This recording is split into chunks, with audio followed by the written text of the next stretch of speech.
The mission was carried out with stealth and with precision. There were no American casualties. And while Congress is divided after receiving briefings on the extent of the damage, I'm sure that we've derailed Iran's nuclear program, at least temporarily. And there's some valuable deterrent effect for America's adversaries who witnessed last week's exercise. Then, last Tuesday, President Trump left the White House en route to Europe. At the time, there was a question as to whether Israel and Iran would honor a ceasefire. That caused the president to offer the most unfiltered, non-controversial, direct words that I can recall anybody ever saying about the Middle East. We basically have two countries that have been fighting so long and so hard that they don't know what the they're doing. Do you understand that? Cut to The Hague, where he arrived for NATO meetings and was able to wrangle an agreement from our allies to more than double their defense spending target from 2% of gross domestic product to 5% by 2035. Also, while at NATO, in a press availability, he did something rare for Trump and I found rewarding. He showed empathy. It came in an exchange with a Ukrainian journalist who said that her husband was a soldier. She asked whether the U.S. would supply her country with Patriot missiles. Are you living yourself now in Ukraine? My husband is there. Wow. And I can see you very, it's amazing. And me with the kids, I'm in Warsaw, actually, because he wanted me to be Is your husband a soldier? No? He is. He's there now. They do want to have the anti-missile missiles, okay, as they call them, the Patriots. And we're going to see if we can make some available. I wish you a lot of luck. I mean, I can see it's very upsetting to you. So say hello to your husband, okay? Also in that presser, he was more reflective and respectful than usual of our allies.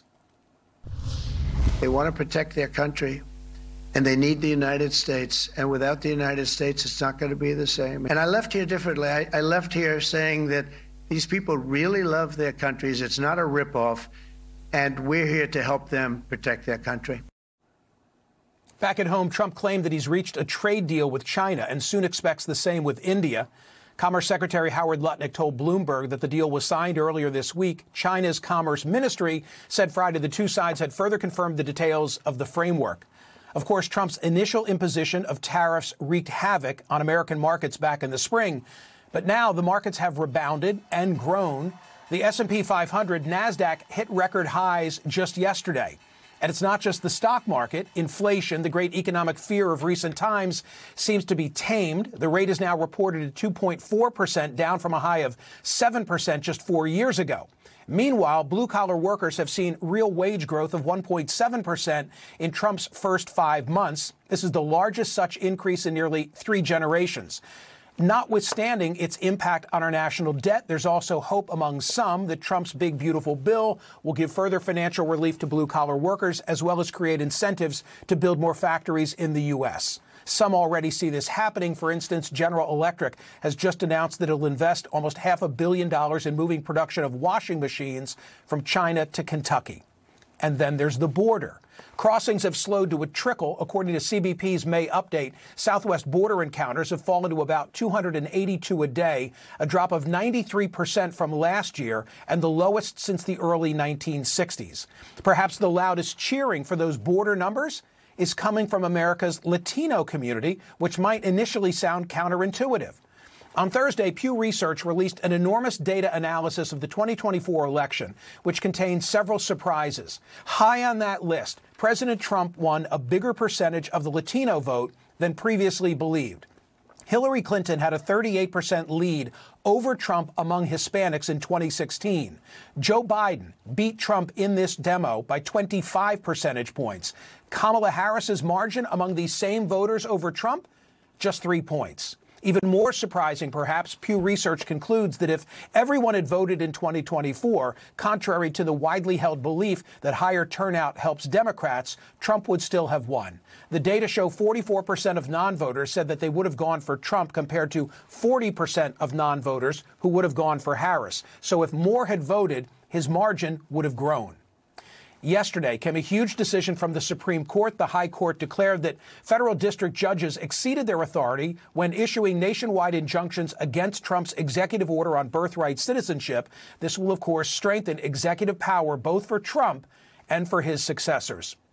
And finally, a Democratic socialist just won the nomination for mayor of New York City. And perhaps you're wondering, well, how does that affect Trump? It gives him the perfect foil, someone to play off in future political battles.